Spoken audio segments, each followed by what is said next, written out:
has future questions to submit those to Jeff, and that we can come up with a follow-up presentation. And so essentially this meeting today is just that follow-up. So specifically this meeting is to focus on your questions being answered. So we'll go over the questions that were submitted in advance. Then the hope is that we'll probably have about 15 minutes to be able to go over any additional questions that you may have. And then we'll hopefully end about 10:45. So that way everyone has time to go make it to the TED Talks that's happening at 11. So Susan and I were just talking, a lot of the people that attend TED Talks didn't hear. So very respectful and mindful of your time and the way things are going. So just real quick in terms of this and the ground rules associated with this, I ask that we try to minimize distraction. I know that the sound system is not best in this room, and there is a lot of outside noise that easily becomes in a room of this size. Please make sure that you take your phones, that you go ahead and turn those off. You don't want to be the person that everybody turns around and starts looking at, because inevitably somebody's phone goes off in every single meeting. I have been in enough burial meetings, so just be the person, don't be the person that everybody looks at. And then I do ask that if you need to talk for any reason, that you go ahead and just tell them to please wait and step outside so that we can continue the meeting and so we can go on time. Also, the second thing is that to take notes and save your questions when you can. I'm going to try to go relatively quick with the questions that have already been submitted. And so I won't stop at that time. We'll be able to follow up then on any additional questions going forward. And then finally, this is an informational meeting. So things is the one before. So the fee increases and the finances are set for 2024. There isn't any change or any discussion of change that we're going to be doing at this meeting. This is basically meant to just be more of a conversation to answer some of your questions that you have related to the fees that are associated here. So let's just go over real quick a meeting recap. So what I want to be able to do is be able to provide you a little bit of what I call a financial overview. Now, if you would like, definitely send it, and I'll suggest just can send you this PowerPoint presentation. For those of you who may not be able to see, I'll explain it. At the same time, you know the writing is small. So you can definitely receive this PowerPoint presentation as a PDF if you'd like to have it. So when you look at our finances and how the business operates here at Burial, we have two income sources. The first one is your monthly service fees for your rent. That's kind of the big portion that's up there. And then we have ancillary fees, which are itemized services that individuals have that are above and beyond what residents need to be here living within the community. So these ancillary fees, which are the additional ones, they are allocated directly to the expenses associated with those fees. Meaning I receive care, I pay for the care, and I receive that directly.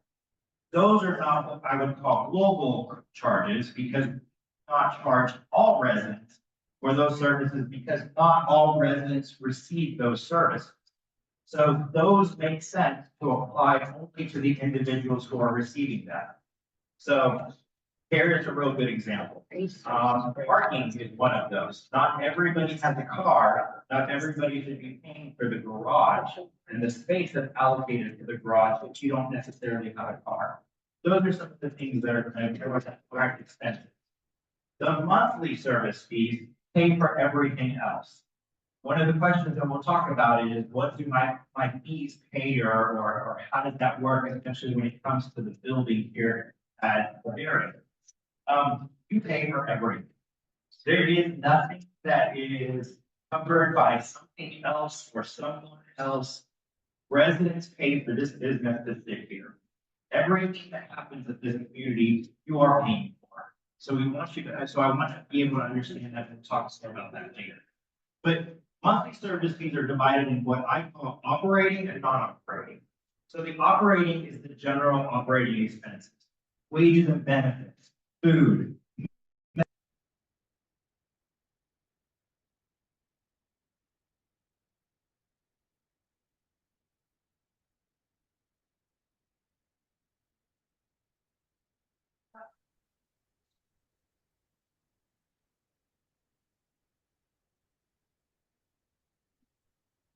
general operating expenses.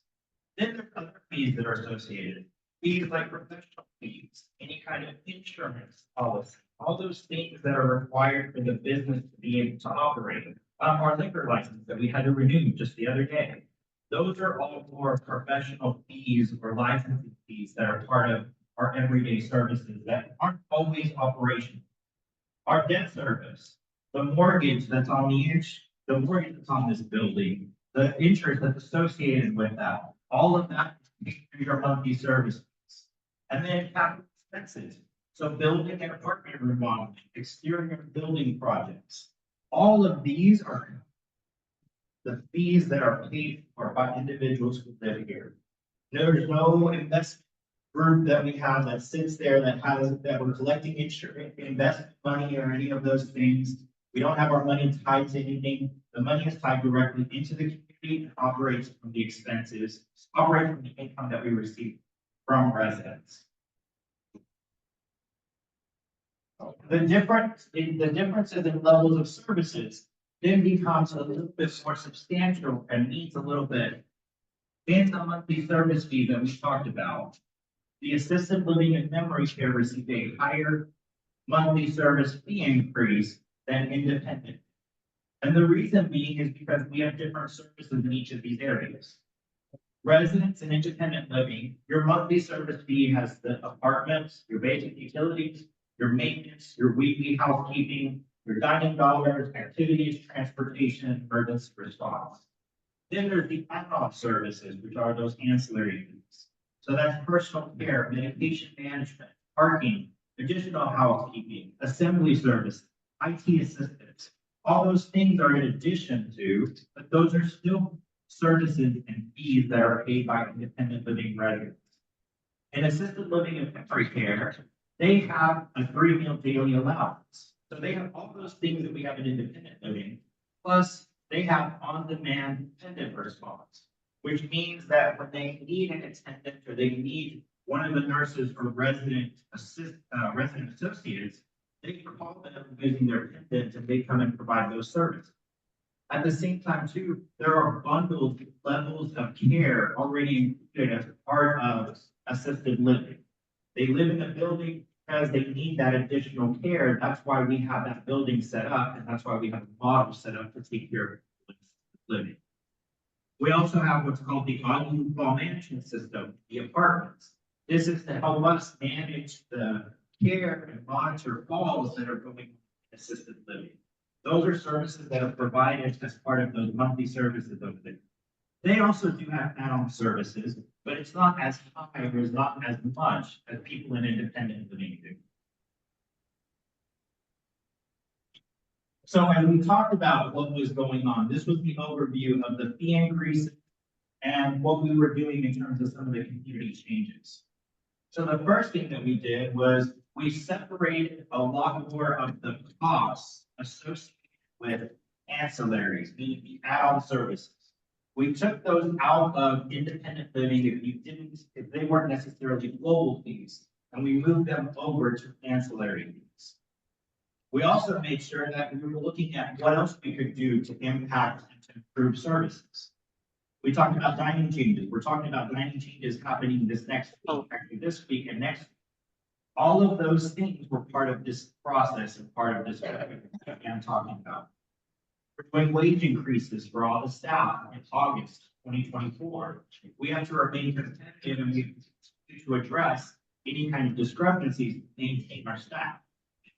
We can't end up paying them the same that they were getting paid last year and expect them to not potentially look for another job if we don't continue to reward them both financially as well as personal praise. We also are doing some building changes. The building changes include the bistro enhancement, security changes in information technology. We're adding a water management to our memory care. We added the Augie Fall management in assisted living and memory care. And then we're altering some of our program and activity spaces, as well as increasing some of those activities associated with what we do on a regular basis. So that is where we came up with the different resident monthly service fee changes. So, and again, I refer to it as monthly service fees. A lot of you just refer to it as rent. right? So, but when you look at it on your statement, it's called monthly services. So I'll use that interchangeably, but that's what I'm meaning when we talk about those. Independent living received a 6.2% increase. Assisted living and memory care received an 8.8. This question came up, and we'll mention this again, but this is effective during their anniversary month. So we covered that last month, meaning that if I moved in August, then August is when I actually receive my fee increase. So if I didn't move until December, then December is when I actually get my fee increase. Now, I'll it's not the date. come here and I'll make her breakfast. Thank you. So after that little overview, we'll start talking about some of the questions that were answered. So what I've done is I kind of grouped up the questions. Some people had the same question and we grouped them up into generalities. So one of the big questions was, what is the increase in dollars? We're talking about percentages, but what does that mean? So residents and independent living, your fees, it starts at approximately $400 per month to increase. That's the change to some of our one-bedroom apartments. And then obviously, if you have a two-bedroom or larger one, And I'll make your it's breakfast. gonna be higher. But that's what the fee increase is there. Assisted living and memory care, that increase came up to about $500 starting. It was $496 for the smaller apartments. And as the apartments were larger or different size, it was higher in terms of the percentage increase. Just a second. When does the increase happen? So again, the increase happens for each individual based on your anniversary date. So if I have my anniversary in December, then December 1st, that month, that's when my fee increase happens for that month, and that's where it starts. And then it goes forward. Some people received the last year's increase these last few months, right? So we're still in the prior budget. So like in April, people were receiving the 5.8 that everyone else received back in August or September or October. So that's because they're getting the 5.8 from last year on their anniversary date. They will get the 6.2 from April on their anniversary next year. So that's where the confusion may lie, but it always, right now, it happens on your anniversary month. Now, I will tell you, there may be a change to that at some point. And most communities, I see after the communities have been there for a long time, when the budget changes, fee increase changes at the same time. They don't necessarily rotate it, or they don't do these types of setups. This is how they're doing it here now for you, particularly because the community is new. The next question was, what were the factors to make the decision of the resident fee increase? So there's a lot of things that went into this. So what I did was I kind of did a quick bullet point on this. So one of the biggest things, and we'll talk about this in terms of percentages, was workforce challenges. We have a very competitive workforce, particularly when it comes to healthcare, when it comes to the service industry. If you look and if you've gone anywhere out within the, within Woodland Hills or even within the San Fernando Valley, you'll see help wanted signs in almost every single restaurant that you're going to. You'll see that in almost every single place. If you go on Indeed.com and you just do a search for like resident assistance or resident personal care, any of those, tons of jobs that are out there and available for people because these are a high demand market. And so people are able to select themselves. So there's so much competition because there's so much need for an individual either providing these types of services, which is the primary workforce that we have. We also need to focus on how we can improve our training and retention. We just hired our HR director. We ended up having to, HR directors at the quality that we're looking for cost more than maybe what is budgeted sometimes. So we need to make those adjustments because I heard from residents about their concern regarding training, that we've got a great staff, but they don't always know what to do. They don't have the right training. They don't have the right resources. So part of that is not only the training, but also what are we doing to make them happy so they'll stay? Stress and turnover is part of this as well. Making sure that we have enough staff so that way the staff aren't overwhelmed. Those good people aren't leaving because they're the ones that are here working while we're short-handed or maybe we don't have enough or sufficient staff. We're also dealing with minimum wage increases. There was a Senate bill and Assembly bill that have recently been passed that directly do not affect us, but they do affect us in a indirect way. Meaning they're pulling from the same pool of people that we're trying to get our staff from. The healthcare bill is for nurses and for CNA, certified nursing assistants, or resident assistants. That gets them up to $25 an hour. At the rate that they're proposing that $25 per hour increase, the state is asking for a 9.5% raise every single year to get them to that point. So that has to be factored in this. The fast food, California Assembly Bill 1287, that just went into effect this April. That is paying fast food workers $20 an hour. Some of our servers are not making $20 an hour. So we have to move them in order to make sure that we're not losing some of our good servers to a McDonald's or a Del Taco or Chick-fil-A or any of those things, because they're already going to be paying at a minimum. Their minimum wage a few months ago was $15. It immediately jumped to $20 for them. So we have to make sure. So while we were competitive before, now we're. So we have to address those workforce challenges.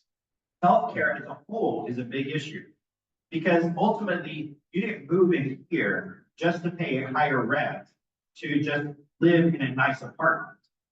You came to live at the burial because we provide those back of the house in case you need healthcare services, right? So many of you that are an independent, you don't need it right now.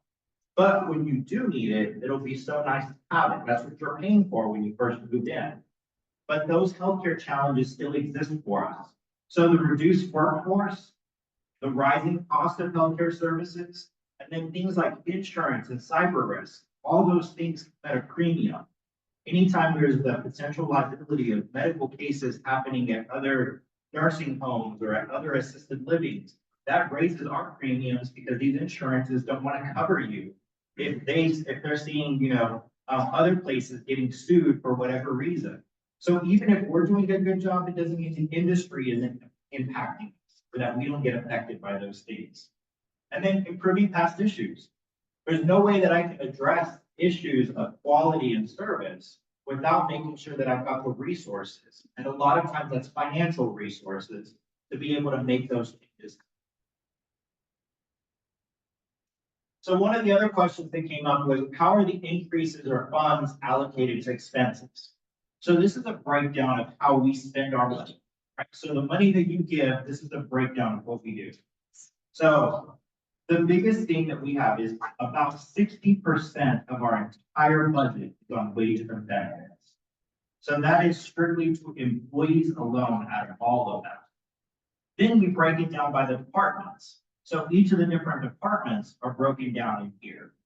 So yes, we have quite a bit that is actually for assisted living, for memory care, but the big departments are food and beverage. We do have general and administration, which takes up a significant chunk of the budget. But then we also have all these other departments that break up all of the different setups. 24% of our budget goes to food and beverage. Then 60% is wages and benefits. The rest of it is between everything else that we have going on. So when I'm sitting there talking about budget and food and the importance of food, not only am I looking at it from like your satisfaction, but I'm also looking at it from the cost benefit of reducing waste and trying to reduce our costs associated with food and beverages. So those were really broad questions that were asked that had kind of more of a deeper discussion. These other ones are more succinct and more able to be answered in just quick answers. So one of the questions that was asked actually multiple times is address future planned increases. How do I address that? So I want to be very cautious about this because you probably will never hear me say how we're looking at it or what the percentage is in the future. Because I have no way of predicting what future costs are associated with living here. None of us ever anticipated the costs associated with COVID, a post-COVID environment. We would have never seen COVID coming. We never saw what was happening and all those different things that were associated with it. We're planning for now, possibly pandemics and things like that can happen, but that was something that we've never experienced. But there's no way of predicting this. I didn't know that those Senate bills, the Senate bill and Assembly bill on minimum wages were gonna be so significant that they were gonna affect us this year, the way that they are affecting us. Now, I know that minimum wage goes up, I know people deserve raises, right, all those things. But that's not something I can anticipate or know what's gonna happen and how exponentially it's gonna happen. The expenses are always gonna be related really here at the burial to labor, goods, and medical. If you look at the big chunk of what we're spending, those are the three groups that we're always gonna be looking at as a whole. So you can't just look at one factor to predict how much our fees are going to increase year by year. And then when you look at financial planning, really that's more for the investors.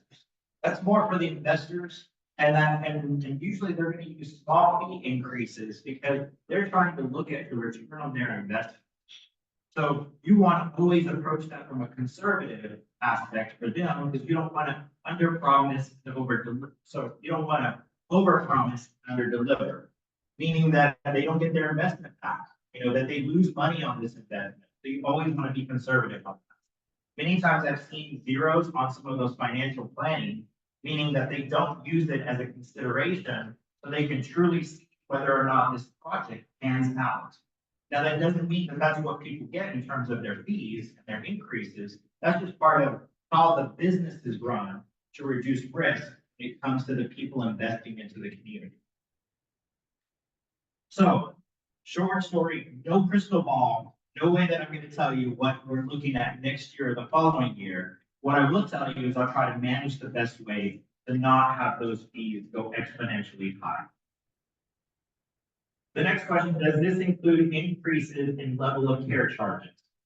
So this was in reference to what we're looking at. So your rent went up, so do the levels of care go up as well? The levels of care actually increased in May, so we won't see a fee increase that's associated with those. So if you receive personal care or receive care over an assisted living, those already went up. This is specifically only for the rent. It's happening on your anniversary. The next question is, will there be improved services or added value? The big answer emphatically is yes. That's part of what I'm trying to do as part of this process. So I'm not asking you for more money and I'm going to do the same thing. We know that there's money that is coming. We know that we need to provide these services. We know the level of satisfaction and dissatisfaction.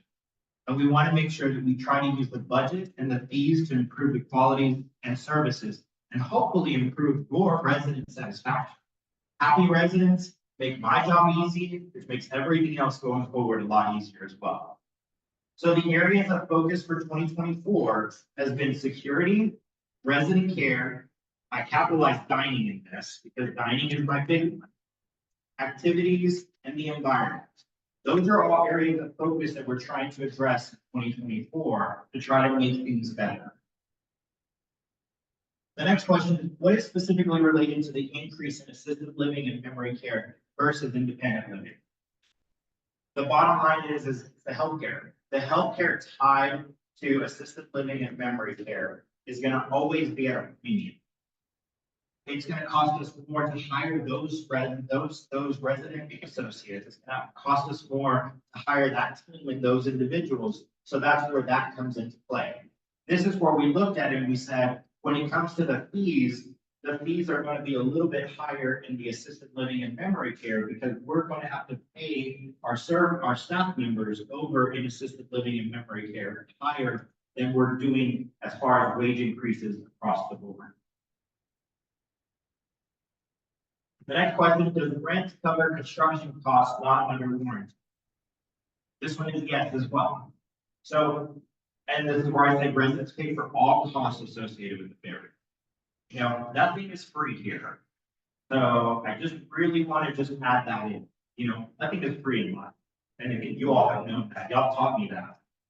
But really the idea behind this is that everything that is associated with the burial comes at that. So once our warranty expires on some of these things and we're having to replace them, it does come at a cost.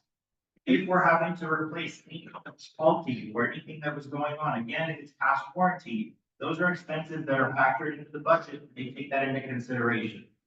That's why you may see me move a little slower on some projects or on some areas. Because I may be looking at the budget and trying to see how it affects you personally as to what I decide, what are the more important items that we focus. Do level of care fees include administrative costs? So this was in relation to, we have our medical services that we're providing.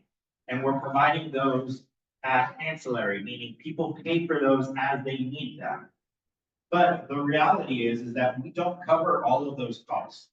Ancillary and level of care fees are strictly for the direct care and support.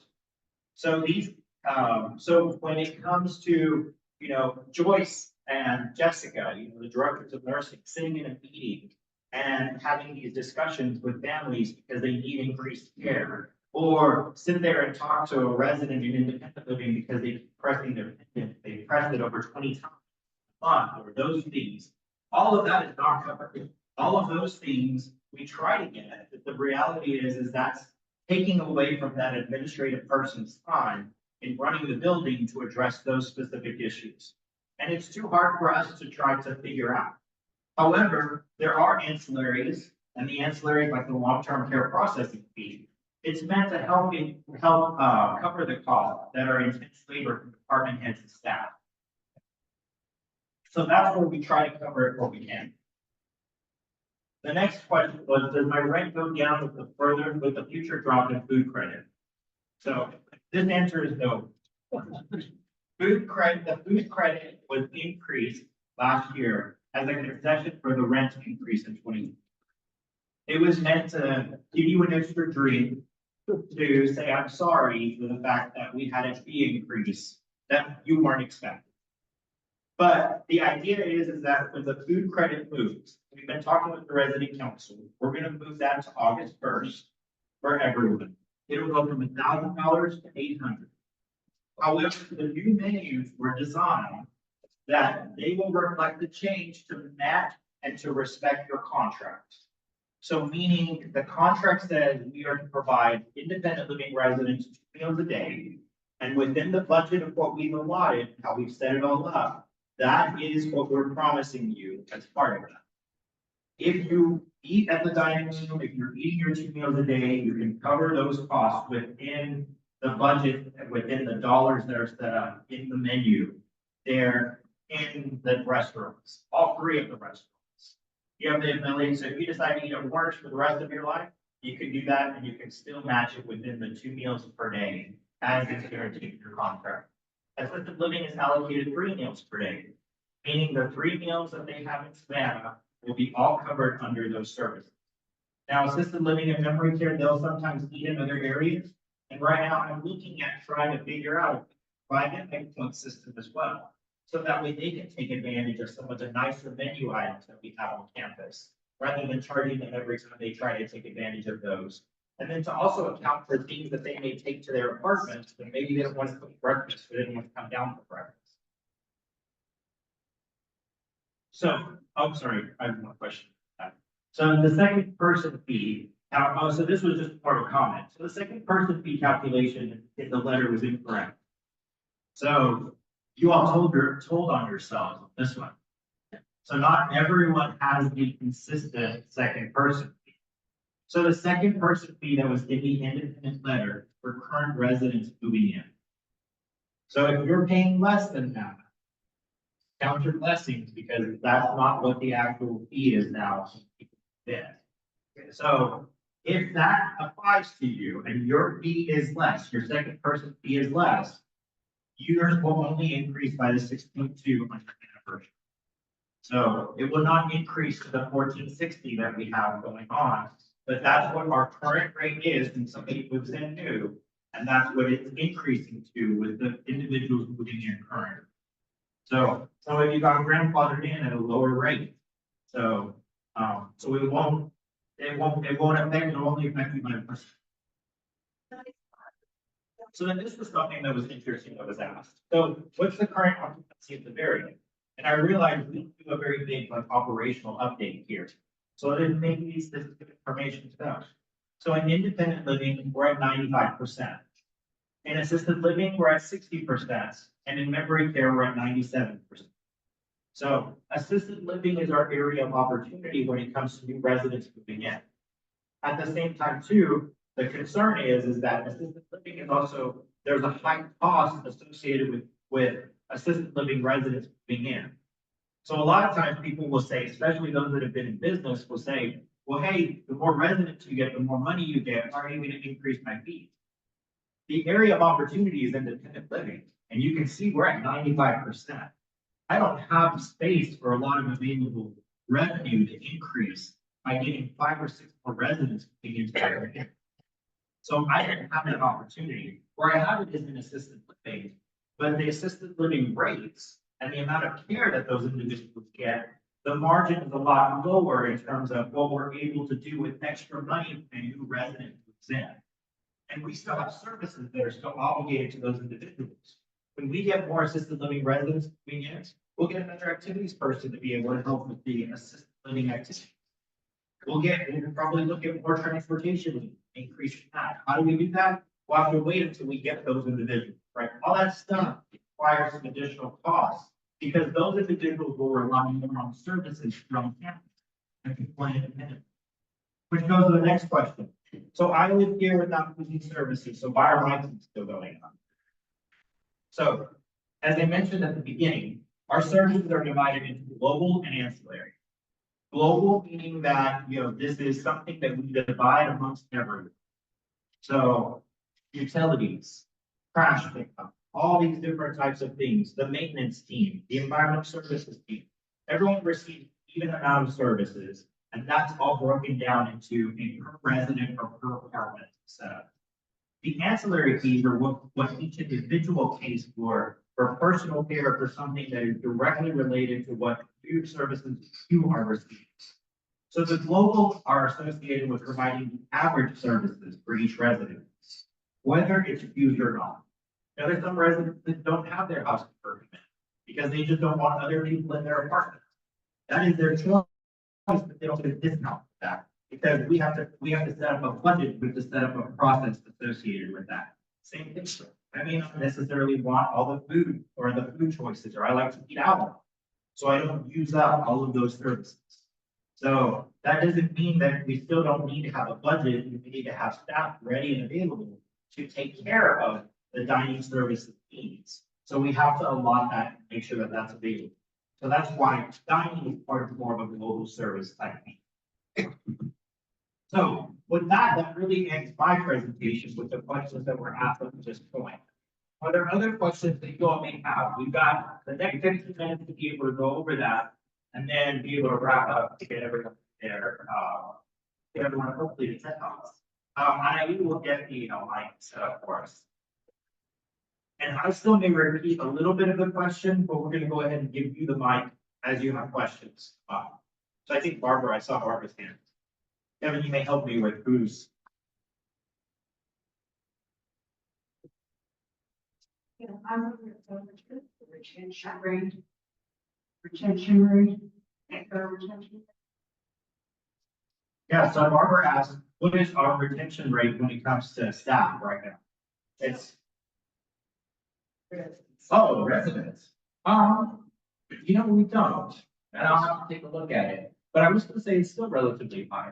And I think, part of that is when it comes to retention rate with residents, and I mentioned this at the meeting before.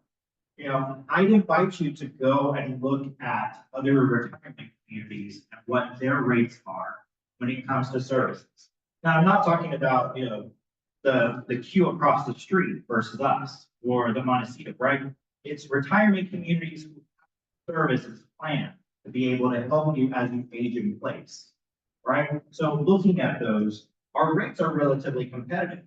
With some of the communities that are even lesser, that are smaller or even different, our rates are even better. So, we are mindful of that as part of this as well. But I think that when we're looking at it, I think residents have looked at that and said, well, it doesn't make sense because I pay so much. Now, we have had some individuals who have moved to significantly different levels, meaning like people like in assisted living, memory care, moving to what's called 40 care facilities, which are small 6-unit homes for people to have services. That is substantially different. It's not the same apples comparison. So there is a significant cost savings that's with that. But then there is a significant issue when it comes to staff, quality, and those types of things that you have to take into consideration. So I'll look at that and see though, that's good. But I would say, I mean, on average, I mean, we have, I think I've seen maybe two transitions where people have moved out. Maybe overall, probably about 7 residents have moved out since I've been here. That we have stable base rent. And I'm wondering, the, thing for marketing originally was that. And whether that is necessary and more, now it's more about retention and acquiring. Yeah, so then the question comes into play is that, so as we get closer and closer to kind of our occupancy, our max occupancy, then, you know, will that help in the management of the monthly service fee? And really the answer is yes. You know, once we get to a little bit more of a stable setup, we should be able to relatively predict what those fee increases are year over year because our expenses aren't going to climb. Now, that doesn't mean that we're still not going to take into consideration things like, you know, a Senate or Assembly bill getting passed that throw us out of whack, right? But overall, we should be able to predict ourselves going forward, and it should normalize that monthly service fee increase year over year. Great, sir. Oh, thank you.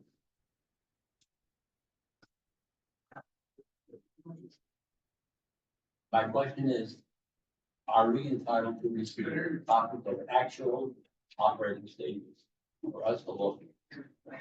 We see your judgment, your judgment issue, or the price.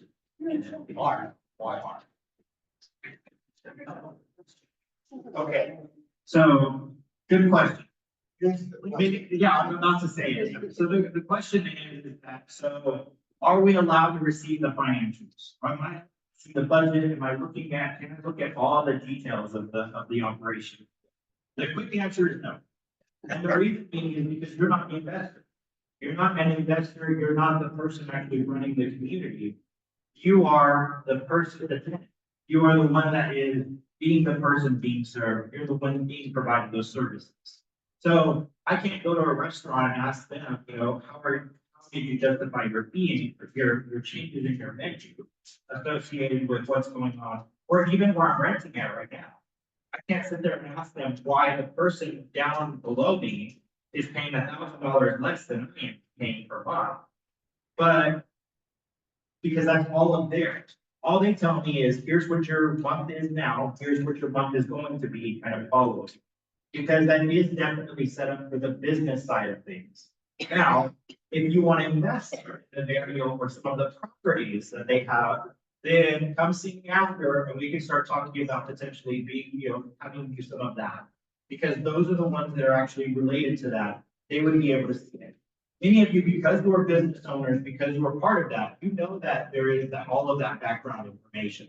But that's something that we don't necessarily get access to. And I would tell you, 100%, I don't even get all of that. I get the operational budget, which is what I have to fund and maintain and operate, but I don't always see everything as well, because I'm not an investor. I'm the operator of this community for them to be able to have this community. My job is to make it solvent. Make sure that they've got an investment and you've got a place to live year after year. Okay, yes.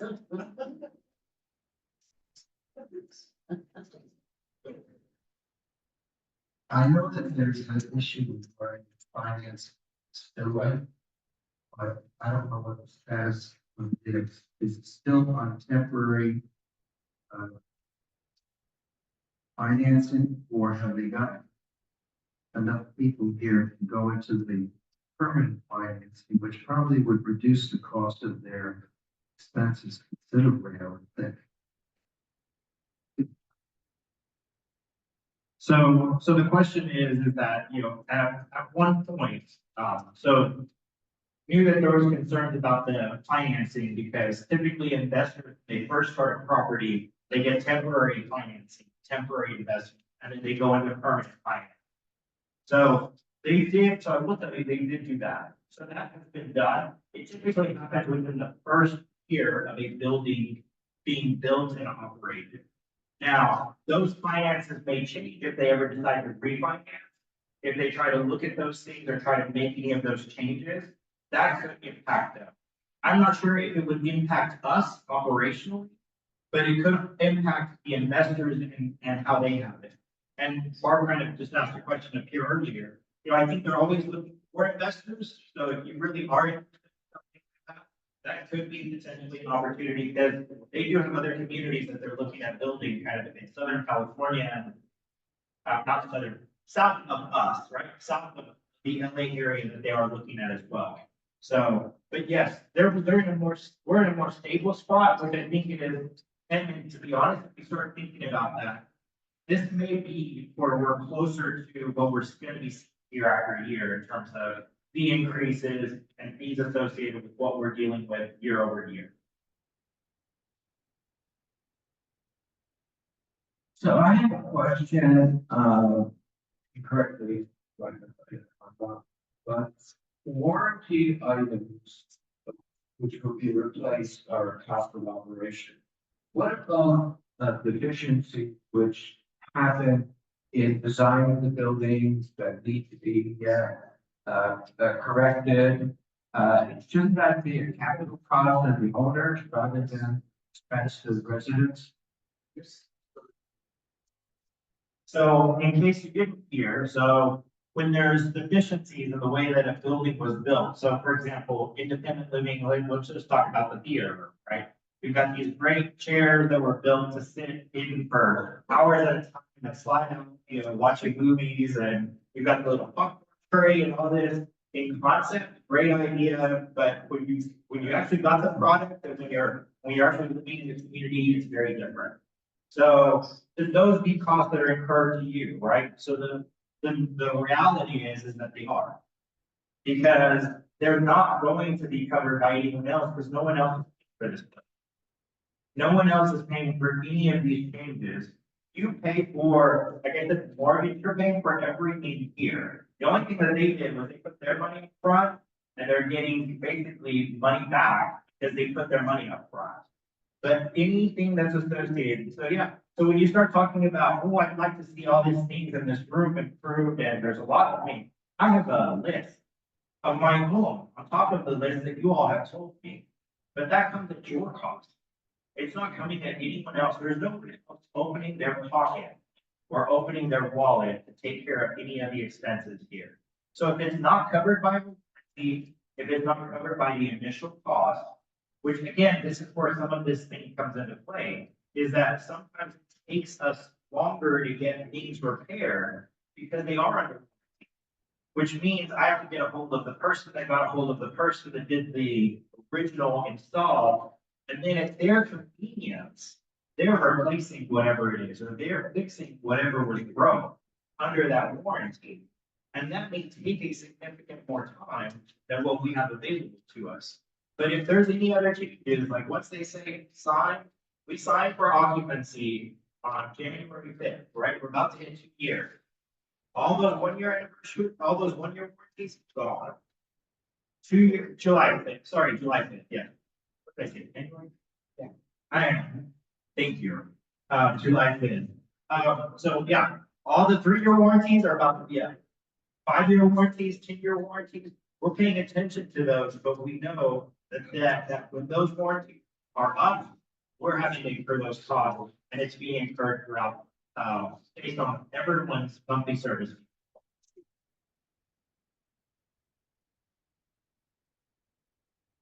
About a year ago. The opportunity to speak with Josh. And, told me about return on investment. And he told me that their return was 18%. Is that correct? Yeah, so I don't know what the return on investment is at this time. But yes, senior living, is becoming a very high market. So you can see anywhere from 10 to 20% on return on investments for senior living. So that's why there is a market and desire for it, because there is the ability to be able to provide those. Now, I would say it could be, or maybe that's the end goal, but I'm not sure that that's what they're receiving right now because of the fact that we're still in what we call startup. You know, we're kind of in that stable mode, but there is a significant risk at the beginning. Now, I will also just throw this in for those of you if you're ever looking at investing. Senior living is also a very competitive market. So you could potentially lose something. And I've seen these particular investors sell buildings and sell properties for below the market value that they had originally invested in. So sometimes that doesn't always work in your favor. So be smart about the investments when you're looking at these types of properties, looking for the right type of people to work with, the right setup. I think Ronnie, we've got one more opportunity for questions, so. Not to be very popular with this question, but is the fire alarm system under warranty? Because it's taking forever to get it right, and I don't understand. Great. Well, yeah, so Ronnie brings up a good point. The fire alarm system, is that under warranty? So the answer is yes. That's part of the problem with it being under warranty. Is that we're continuing to have to work with the same company that originally put it in and originally set it up. They've been bought out twice since they originally put it in. And so with that come those challenges. So this is why I tell everybody, I'm like, sometimes there's things that are outside of my control that I'd like to fix faster. But I can't necessarily get it done as quickly because it might be required. I don't want you paying more in order to get this fixed. We're trying to come up with alternatives, which is why we're trying to develop and work with the various messaging. But the reality is that every time there's something that's wrong with the fire system, I have to call now the new company that took over that to actually come in and maintenance it or repair it every time they come in. Can it be overrun like what happened the other day? Whenever it was. Right. No, yeah, no, so. I mean, at least so somebody at the concierge desk can tell us that it's all clear instead of nothing. And if the fire department came, I mean, we had no idea what was going on. So I always tell everyone in the interim, well, we're still trying to work with this company. The alarm's going off, we are still sheltering in place. Alarms turn off, then we have cleared whatever the issue was. That's always going to be the case. We cannot go and silence the alarm until the issue has been addressed, or the fire department goes ahead and does it themselves. We cannot manually do it. It is not allowed for any of the burial team to go in and silence the alarm. That's a safety measure that's actually put in place, because if you're hearing people, that means the issue has not been addressed. There's no notice. So understand that there may have not been a notice, understand that we're still dealing with all that, but here's what I'm telling you. Alarm on, we're still not clear. You continue to hear that, once it stops, it is clear. Whether we send you a messenger, the only ones that can clear that is if we've addressed the issue, meaning if it's a smoke detector that's dirty, we have to go in and actually clean it and make sure that we've checked it, verified it. When we go in and we hit reset, if the system sees that it's clear and they don't detect the signal anymore, then it shuts off. If the fire department has to come out and actually shut it off, they're the only ones that have the ability to be able to do that. So the alarm sounding, that's when, like one night we heard it for like 15 to 20 minutes, right? Because we could not get it to stop in one of the buildings because we couldn't get that cleared. Even the fire department had difficulty getting it set up. Again, we're not at a point where we're saying we evacuate because we are a shelter-in-place community. But at least you go from that perspective. And so in terms of the financial meeting though, just know that it is under warranty, and that's why we continue to work with the same company. So, do we have time for one more? Yeah. This is the actual question. I own a rental. And I deal with Southern California gas, which I imagine is. showed us, doesn't count, private credit for about 75. But it wasn't taken off my bill. So I called the guest. And said, it's taken off my primary residence. So I said, I live in an independent living place. They asked the address, and I gave it.